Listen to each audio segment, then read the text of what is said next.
Pete Sandich works as a pilot for the aerial firefighting service. His job is to fight forest fires from the air. He often violates protocols, acts on the edge of what is acceptable, and regularly performs risky maneuvers.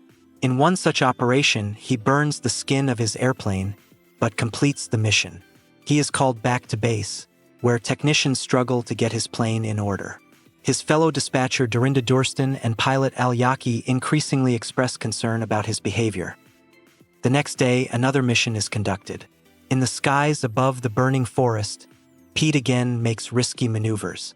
Al and the other pilots notice that his actions are becoming increasingly dangerous. After completing the mission, Al offers Pete a transfer to an instructional position in Colorado at a firefighting pilot school. Pete declines. He explains that his place is in the sky. However, he later changes his mind after talking to Dorinda. He agrees but wants one last combat mission. On the day of the last mission, a large group of pilots head to the hearth of a major fire. During the flight, Al's plane hits a zone of severe turbulence and catches fire. Pete makes the decision to close in on Al's plane to drop fire retardant foam directly on its engine. He does so successfully, saving Al's life. However, Pete himself loses control, goes into a steep dive, and flies through an area of active flames. His airplane is engulfed in flames. There is an explosion in the air. Pete is killed.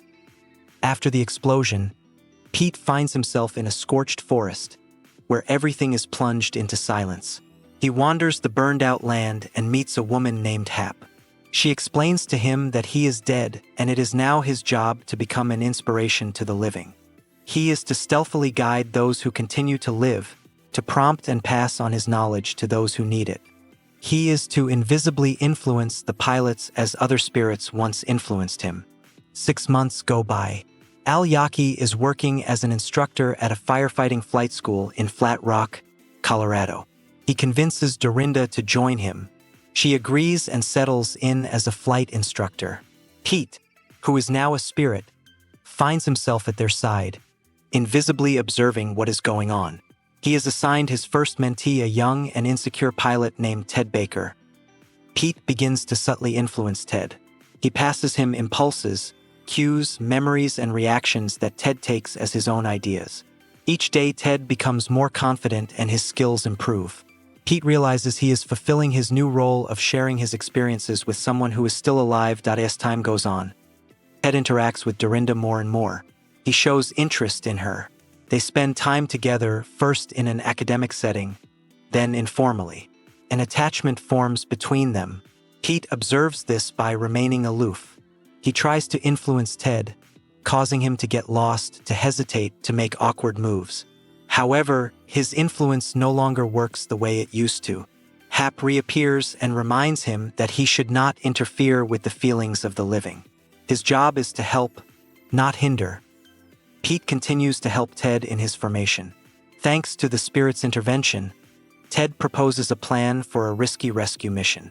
In one section of a forest fire, a group of ground firefighters find themselves cut off by the fire. His plan is to drop a water mixture under difficult conditions at a high angle at low altitude. Management disapproves of the operation. Dorinda learns of Ted's intentions and decides to carry out the mission herself. She takes one of the airplanes and takes to the air. Pete finds himself in the cockpit with her. He tries to talk her out of a dangerous flight, but she can't hear him. He switches to stealth tactics, passing on clues on how to avoid areas of high turbulence, where to dump water, how to get out of a critical dive. With his help, Dorinda successfully executes the operation and rescues the firefighters. On the way back, her plane gets damaged and she makes an emergency landing on a lake. The plane sinks. The cockpit begins to fill with water. Pete goes inside and helps her free herself from the harness and get out. She floats to the surface. Pete tells her everything he didn't get to say in his lifetime. He says goodbye to her, letting her go. Dorinda returns to the base. Ted meets her there. She takes a step towards him and they embrace. Pete watches from the sidelines. He realizes that his presence is no longer needed. His mission is complete. He turns and walks away in the opposite direction, disappearing into the surrounding light.